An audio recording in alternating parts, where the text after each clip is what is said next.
हाँ। तो अब आप दोबारा मैं बताता हूँ, यानी जब आप ये कहते हैं कि आज का कंप्यूटर जो काम कर रहा है, बहुत सारे काम कर रहा है, फेस रिकग्निशन भी कर रहा है, ऑपरेशन भी कर रहा है, और पता नहीं क्या क्या काम कर रहा है, लेकिन जो काम आज का कंप्यूटर कर सकता है, ये वही काम है जो एलन ट्यूरिंग का प्रपोज मशीन कर सकती थी या कर सकती है। समझ आई बात है? और उसी पे रहते हुए हम यहाँ तक पहुंचे।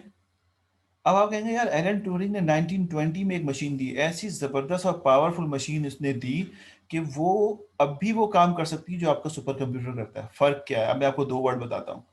फर्क ये है कि एक चीज होती है,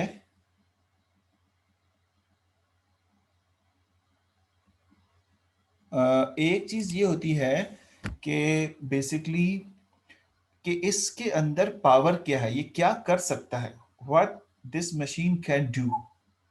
ठीक है ना? यानी जैसे मैं किसी स्टूडेंट से कहता हूँ ये क्या कर सकता है, कहते भाई ये सिर्फ ये काम कर सकता है। और एक है एफिशिएंसी, कि वो कितना फास्ट कर सकता है। There is two different parameters of the basically measuring, कि whenever you measure the power or whenever you measure the basically efficiency, कि उसकी क्या पावर है और क्या एफिशिएंसी। पावर के साथ एफिशिएंसी भी अच्छी हो तो क्या ही बात है। तो जो पावर है ट्यूरिंग मशीन की वो सेम है आज के कंप्यूटर की, यानी जो आप काम आज कर रहे हैं वो सारा का सारा ट्यूरिंग मशीन। लेकिन जो फर्क है बहुत बड़ा, यानी ह्यूज मार्जिन, जो ह्यूज डिफरेंस है, वो है बेसिकली आपके पास एफिशिएंसी का। यानी अगर आप ट्यूरिंग मशीन में दो नंबरों को ऐड कराने के लिए जाएं तो हो सकता है कि उसके थ्रू आपको 5 मिनट्स लगे, लेकिन आपका कंप्यूटर क्योंकि एफिशिएंट है, आपने उसको इतना एफिशिएंट बना दिया है, एफिशिएंट से मुराद है स्पीड के लिहाज से, तो वो बेसिकली एफिशिएंसी। यानी अगर आप कहें कि अच्छा चलो मैं अभी करंट एज की जो टेक्नोलॉजी उसकी बात करता हूँ, कि अगर मैं फेस रिकग्निशन करा, तो भाई फेस रिकग्निशन कोई कोई जादू तो नहीं है ना, उसके पीछे एल्गोरिथम है, एल्गोरिथम कंपाइलर से एग्जीक्यूट होते हैं और वो कंप्यूटर में चलते हैं। ऐसा ही है ना? तो कोई एक्स्ट्रा चीज थोड़ी है, आप चाहे दो नंबरों की प्लस माइनस करने का एल्गोरिथम लिखें या फेस रिकग्नाइज करने का एल्गोरिथम लिखें, अल्टीमेट तो वो एल्गोरिथम ही है, और उसने एग्जीक्यूशन होनी है किसी कंपाइलर के ऊपर। ठीक है? और कंपाइलर बने हुए हैं ट्यूरिंग मशीन के ऊपर। तो अल्टीमेटली आप कहते हैं कि अच्छा ये तो काम वही है जो कि हमारा ट्यूरिंग मशीन, लेकिन अगर हम ये काम ट्यूरिंग मशीन में कराने चले जाएं तो शायद सदियां बीत जाए। तो ये एफिशिएंसी की लेकिंग है बेसिकली। बट अगर हम कहें पावर, तो उस पावर को बेसिकली हमें यहाँ स्टडी करना है कि किस मशीन में क्या पावर है और क्या कर सकता है और क्या नहीं कर। और इसकी लंबी चेन है, बहुत सारे टॉपिक्स हैं सारे। जब इसका एक सब्जेक्ट अलग किया गया है और कंटिन्यूएशन में अलग किया गया है कि थ्योरी ऑफ कंप्यूटिंग पढ़ाने के बाद एडवांस थ्योरी ऑफ कंप्यूटिंग की तरफ आप आए, तो यकीनन कोई ना कोई बात होगी। और ये रिवर्स डायरेक्शन में हो चला है। रिवर्स डायरेक्शन में मैं भी आपको समझाऊंगा, शायद अभी बात बोलूं तो आपको समझ नहीं आएगा, लेकिन ये रिवर्स डायरेक्शन में, यानी पहले बड़ी मशीन बन गई, और क्योंकि इस बड़ी मशीन की एफिशिएंसी कम थी, तो फिर उसमें से छोटी छोटी मशीनें एक्सट्रैक्ट की जाने लगी कि भाई मुझे ये काम करना है, ठीक है, इसमें से सबसेट बना लो। लाइक अगर आज का कटिंग एज टेक्नोलॉजी को अगर आप देखें, तो एआई एक बहुत बड़ी फील्ड है। और मैं आपको बताऊं कि एआई के अंदर वो सारी चीज जो आर्टिफिशियल इंटेलिजेंस, यानी हमारे जो जो बेसिक कॉन्सेप्ट है वो यही है कि जो ऑटोमेट हो जाए चीज वो एआई की कैटेगरी में चला जाता है, और कुछ एल्गोरिथम उसमें लग जाते हैं। लेकिन उसमें से एक सबसेट अलग कर दिया गया, वो क्या है कि जो उस एआई में ट्रेनिंग करके जो काम करवाया जाएगा, यानी डेटा को ट्रेन कर, जैसे डेप्थ फर्स्ट सर्च भी एआई का पार्ट है, लेकिन डेप्थ फर्स्ट सर्च में किसी किस्म की डेटा की ट्रेनिंग नहीं की जाती। लेकिन अगर आप फेस रिकग्निशन, थंब रिकग्निशन या इस तरह के कोई काम करेंगे तो उसमें आपको ट्रेनिंग तो, लेकिन है तो दोनों एआई, तो फिर आप उसको अलग कर लेते हैं। लेकिन पहले एआई का वर्ड आया, उसके बाद छोटी टेक्नोलॉजी को अलग किया गया उसमें से, यानी मशीन लर्निंग को, फिर उसमें से मशीन लर्निंग में से भी डीप लर्निंग को अलग कर दिया गया। तो आप यार गौर करें तो सबसे पहले अगर आप पीछे बैक जाएं, तो पहले मशीन लर्निंग ड्राइव नहीं हुई, पहले एआई ड्राइव हुआ। उसके बाद फिर मशीन लर्निंग उसमें से एक्सट्रैक्ट की गई कि भाई इस तरह की जो क्लस्टर हैं वो मशीन लर्निंग की कैटेगरी में आते हैं, इसको हम मशीन लर्निंग का नाम देंगे। और फिर उस मशीन लर्निंग में से इस टाइप के जो क्लस्टर हैं उनको हम डीप लर्निंग का नाम। बिल्कुल इसी तरह से यहाँ पर भी यही हुआ कि एक बहुत बड़ी और हैवी मशीन, मैंने हैवी से बड़ा सिंप्लीफाइड मशीन थी, लेकिन पावर के लिहाज से बहुत पावरफुल मशीन थी, वो बना लिया आपने। लेकिन एफिशिएंसी के लिहाज से बहुत स्लो थी। यानी मैं कहूँ कि अगर कोई काम मुझे उसमें कराना है, ट्यूरिंग मशीन में एडिशन कराना है दो नंबरों का, तो आप बताइए कितना टाइम लगेगा। अगर आपको DAA से थोड़ा सा वास्ता रहा हो, यानी याद हो, वास्ता तो डेफिनेटली रहा होगा, कंप्यूटर साइंस के स्टूडेंट है, लेकिन याद अगर हो तो what is the basically time complexity of the Turing machine for addition of the two numbers? Might be it is in the polynomial NQ format. हो सकता है कि वो NQ फॉर्मेट के अंदर एग्जिस्ट करता हो। तो आप कहेंगे भाई इससे कौन करेगा, आपको इसी में से छोटी मशीन निकालो और उसको बेसिकली यूज करो ताकि हम कम एफिशिएंसी के अंदर यानी एफिशिएंसी से मुराद, सॉरी, कम टाइम कॉम्प्लेक्सिटी के अंदर इसको सॉल्व कर सकें। यानी मैं आपको एकदम मतलब आप तो सीनियर स्टूडेंट हैं, लेकिन मैं फिर भी इसकी ऐसी मिसाल देता हूँ कि अगर आप 5वीं गली से 5th लेन से या 5वीं गली में जाके अगर हम किसी शॉप से दही या दूध खरीदने के लिए जाएं, तो we will basically avoid to basically use our car. हम अपनी कार को यूज करने से अवॉइड करेंगे, 5वीं गली में तो जाना है या दूसरी गली में तो जाना है, तो हम कहेंगे इतनी बड़ी मशीन है, काम बहुत एफिशिएंट करती है, पावर भी बहुत ज्यादा है इसकी, तो भाई एक शहर से दूसरे शहर चले जाए, तो फिर आप दूसरी गली में जाके इसको क्यों नहीं यूज कर रहे? बिकॉज जब हम दूसरी गली की बात करते हैं तो उस छोटे से काम को करने के लिए इसकी एफिशिएंसी स्लो हो जाती है। पार्किंग का मसला, स्टार्ट का मसला, जहां से निकाल रहे हैं वहां वापस लाके पार्क करने का मसला। आप कहते हैं या तो मैं पैदल चला जाता हूँ या छोटी साइकिल या बाइक पे चला जाता हूँ।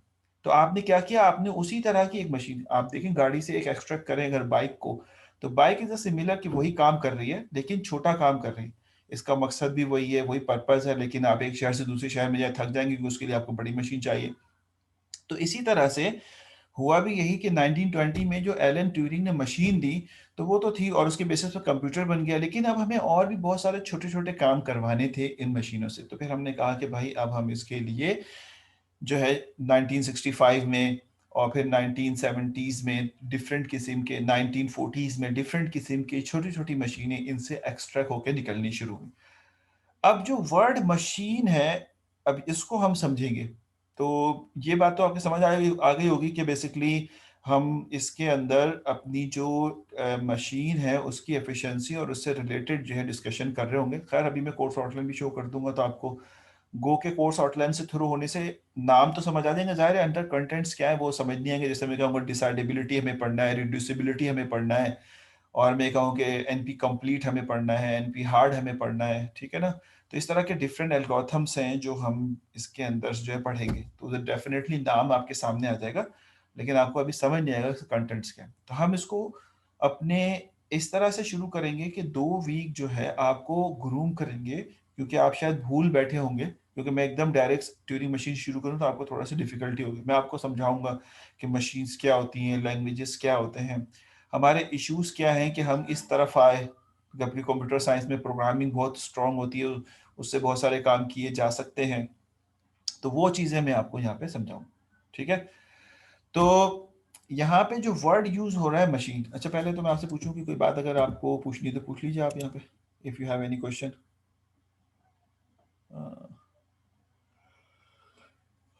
ठीक है। जी सर, मुझे एक सवाल पूछना है। हाँ बस। सर ये उसी जो हमने कोर्स पढ़ा था बैचलर्स के अंदर, automata and the theory of formal languages, ये उसी की कंटिन्यूटी है? जी, जहाँ पे वो छोड़ा होगा आपके टीचर ने ट्यूरिंग जी मशीन को टच किया होगा, बस उसके आगे से हम जी, शुरू करेंगे। सही है, सही ठीक है, है, मैं सही सही है, सर। जिसके हम, जी बोले जी सही है, समझ बोले बोले। गए।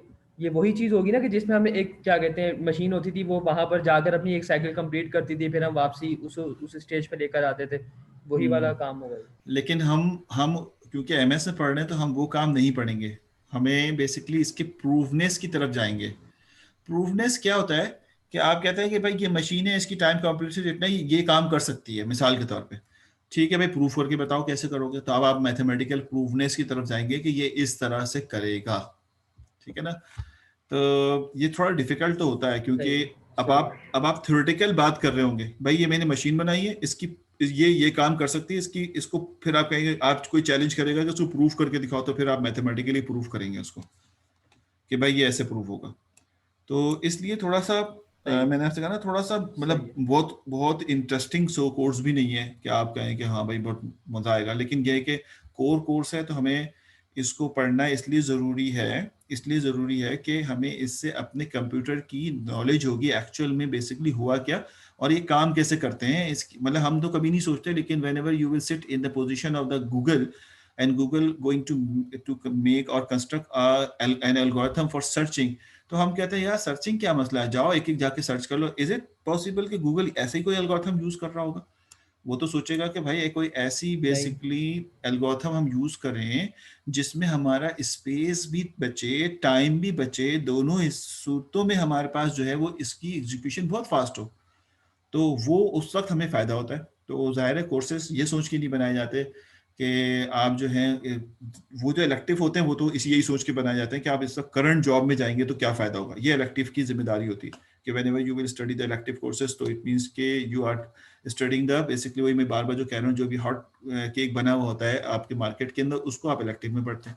लेकिन जो कोर कोर्सेज होते हैं वो बेसिकली बहुत कन्वेंशनल टाइप के कोर्सेज होते हैं, और वो रिसर्च बेस इसलिए होते हैं कि आपसे ये तवक्का की जाती है कि आप ऐसी जगह जाके बैठेंगे जहाँ पे इस तरह के काम हो रहे हो. और ये इतना मेच्योर हो चुका है कि इस पर बहुत रिसर्च भी नहीं हो रही है, इसकी भी कॉन्फ्रेंस होती है, लेकिन इसमें मैथमेटिशियन और जो बहुत ज़्यादा इन डेप्थ जो चीज़ें, क्योंकि थ्योरेटिकल है, कोई चीज़ स्ट्रक्चर बन के सामने नहीं आता, हो सकता है आगे जाके बहुत सारी चेंजेस आते. मैं आपको मिसाल देता हूँ.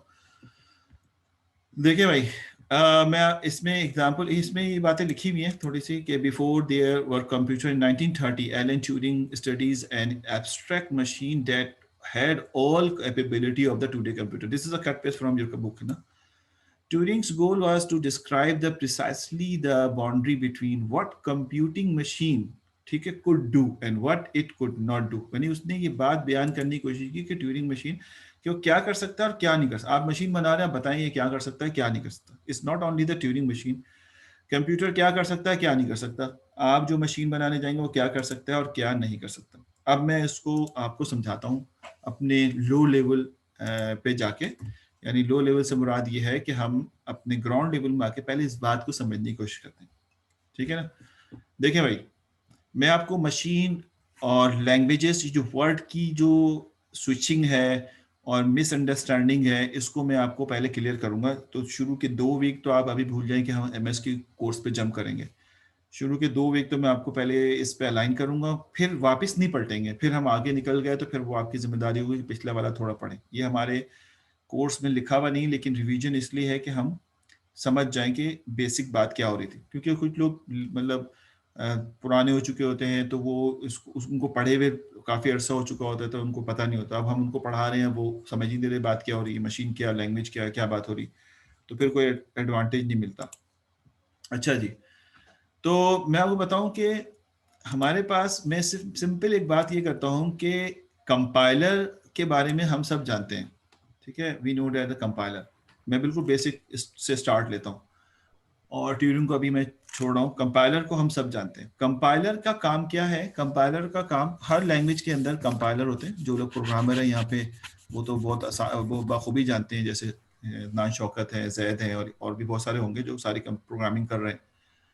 तो कंपाइलर का मेजर काम क्या होता है? कंपाइलर का मेजर काम ये है कि वो आपके दिए जाने वाले सिंटैक्स को पहले टेस्ट करता है कि इसमें कोई सिंटैक्स एरर तो नहीं है. और जब सिंटैक्स एरर नहीं होता है तो फिर वो उसको आपके हार्डवेयर से एग्जीक्यूट करवाता है. यानी प्रोसेसर के पास भेजता है और कहता है कि भाई इस लाइनों को एग्जीक्यूट कर दो. ठीक है, ताकि वो काम हो सके जो ये चाह रहा है आदमी. तो हो सकता है कि आप उससे कोई सिग्नल किसी बल्ब को भेज रहे हो आउटपुट में, या आप चाह रहे हो कि कोई चीज ऐड हो जाए, कोई इस तरह का काम हो जाए.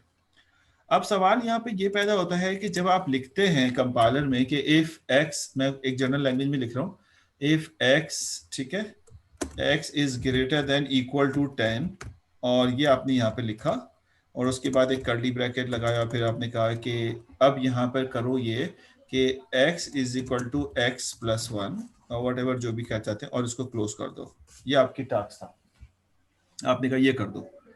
अब सोचो कंपाइलर ने इसको रीड करना है और रीड करने के बाद इसको बेसिकली एग्जीक्यूट करना है. तो सबसे पहले तो वो चेक करेगा ना कि कोई आदमी यूं भी तो लिख सकता था कि भाई इफ ई, ठीक, और फिर वो कहता है कि भाई यूं लिख देता हूं मैं कि यहाँ पे इसको इस तरह लिख, x is question mark, let's suppose हम इस तरह लिखे क्वेश्चन मार्क ऑफ 10, और उसके बाद उसको वो क्लोज करने की बजाय ये लिख देता, यहाँ पे लार्ज ब्रैकेट लिख देता, उसके बाद कहता है कि भाई एक्स इज प्लस प्लस या एक्स इज प्लस प्लस 1, और उसके बाद यहाँ पे इसको क्लोज कर देता. अब यूं भी लिखा जा सकता है इसको.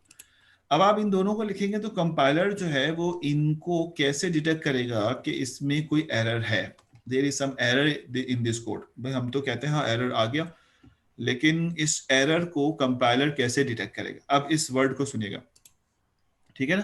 कंपाइलर ने सोचना है कि भाई ये कैसे एरर जो है इसके अंदर डिटेक्ट किया जाए, यानी ये एफ आई है या ये इफ है। सबसे पहले तो आप ये समझें कि जो प्रोग्रामिंग लैंग्वेज आप यूज करते हैं, चाहे पाइथन हो, चाहे पीएचपी हो, चाहे कुछ भी हो, उसके अंदर आपके पास इस्तेमाल होने वाले जो इंटिटीज हैं या उनमें डिफ्रेंशिएट करने वाली जो चीजें हैं वो 5 या 6 हैं, यानी 5 या 6 है।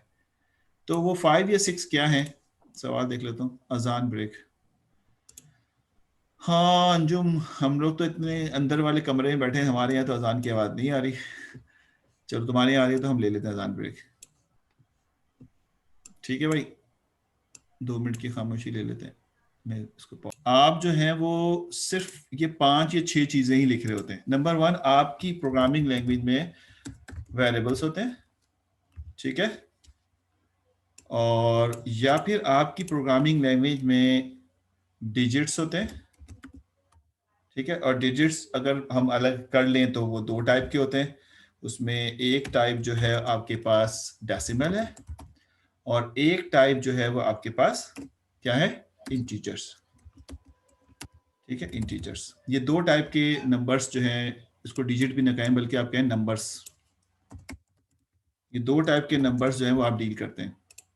अब मुझे बताइएगा अगर मैं कोई चीज छोड़ जाऊँ ना, तो आप एक प्रोग्राम लिख रहे हैं, उसमें इसके अलावा क्या होता है वो आप मुझे बताइएगा। उसके बाद आप कहते हैं स्पेशल कैरेक्टर्स, ठीक है। उसके बाद आप कहते हैं कि आपके प्रोग्राम में जो है वो कीवर्ड्स, आपके प्रोग्राम जो है वो कीवर्ड्स होता है, कीवर्ड्स रखता है। और उसके बाद आपके प्रोग्राम में स्ट्रिंग्स होते हैं, ठीक है। ये जो बेसिकली चीजें हैं, मुझे 6 तो याद भी नहीं है, मुझे 5 ही याद है, 6 मैंने एहतियातन लिख ली थी। सर कांस्टेंट्स, कांस्टेंट इसमें आते हैं, लेकिन वो जैसे नंबर से ही मिलके बनेंगे, इसमें आते हैं नंबर 2 स्ट्रिंग में, टाइप में आ जाएंगे या उसमें आ जाएंगे, सही कह रहे हैं। कांस्टेंट से स्ट्रिंग होंगे या नंबर होंगे जी। ठीक है। अब आप जरा एक बात अपने गौर से सोचें कि आप जब कोई प्रोग्राम लिखते हैं तो इसके अलावा उसमें और क्या चीज होती है। आप कहते हैं भाई हम तो प्रोसीजर भी लिखते हैं, हम तो मेथड भी बनाते हैं, हम तो ऑब्जेक्ट ओरिएंटेड प्रोग्रामिंग करते हैं, उसमें ऑब्जेक्ट क्लास से ऑब्जेक्ट बनाते हैं, डिफरेंट पैरामीटर्स ओवरराइड और ओवरराइट करके। तो क्या वो इनमें से कोई डिफरेंट चीज होती है क्या? आप ऑब्जेक्ट बनाए, वेरिएबल्स ही बन रहा है ना उसके अंदर। आप फंक्शन बनाए, उसमें फंक्शन जो है उसका नाम वेरिएबल्स ही होता है, ठीक है। नंबर आप लिखते हैं एडिशन वगैरह करने के लिए, जो भी स्पेशल कैरेक्टर में सारे अरिथमेटिक आ जाती है, सारे स्पेशल कैरेक्टर आ जाते हैं। और कीवर्ड्स जो रिजर्व वर्ड होते हैं, किसी भी लैंग्वेज में मैक्सिमम 100 होते हैं, इससे ज्यादा क्या होंगे, ठीक है ना। सेंटेक्स तो बेसिकली इनको मिला के बनाते हैं, वो तो मैं भी बताता हूँ। सेंटेक्स पे तो आप बहुत आगे चले गए, हम तो अभी सेंटेक्स से पहले की चीज है। जैसे मैं कहता हूँ कि कमरा बनेगा घर का, लेकिन मैं उससे पहले की बात कर रहा हूँ कि भाई हमारे पास इस कमरे को बनाने के लिए हमारे पास ब्लॉक्स हैं, सीमेंट है, बजरी है, एंड पानी है, एंड वट एवर। तो हम इसकी बात करें, then we can construct the basically room ना। तो whenever you are going to make a syntax, तो वो बेसिकली इन्हीं से बनेगा, मैं भी आता हूँ उस पर। और स्ट्रिंग है, एक नजर सोच लो जो प्रोग्रामर है, मैं भी कंफ्यूज हूं, मैं बोल देता हूं ये बात। हो सकता है कि इसके अलावा कोई चीज आप लिखते हो अपनी प्रोग्रामिंग लैंग्वेज में, शक्ल कुछ भी हो, इस पे ना जाए, मेथड है, फंक्शन है, क्या है, लेकिन क्या इसके अलावा भी कोई चीज लिख रहे होते हैं उसके अंदर। अब सवाल ये है, अगर है तो मुझे बता, मैं लिख दूंगा यहाँ पे। लेकिन मुझे याद आता है कि हम अपनी प्रोग्रामिंग लैंग्वेज में इन्हीं चीजों की पैटर्न बनाते हैं। अब देखो वर्ड क्या यूज कर रहा हूँ, we are making the pattern of combination of these elements, either if you will see the if condition। तो if condition में क्या इसके अलावा कोई चीज यूज हो रही है, if is a keyword, keyword यहाँ मौजूद है, bracket, bracket is a special character, वो यहाँ मौजूद है, x is a variable, वो यहाँ मौजूद है, greater and equal sign is a special character, यहाँ मौजूद है, 10 is a integer, यहाँ मौजूद है, bracket close is a special character, यहाँ मौजूद है। तो बन गया ये सेंटेक्स है बेटा, जो भी तुम पूछ रहे थे। तो ये तो बन गया, बाकी सारे पैटर्न। लेकिन क्या है कि हर एक चीज का पैटर्न डिफरेंट है। उस डिफरेंट, कंप्यूटर को क्या पता है क्या लिखा है, कंप्यूटर तो पैटर्न पे जाता है भाई। वो तो मैं और आप माशाल्लाह समझदार है, तो हम देख के बोल रहे हैं इफ है, वो तो कहेगा भाई ये पैटर्न है, उसका काम ये करना है।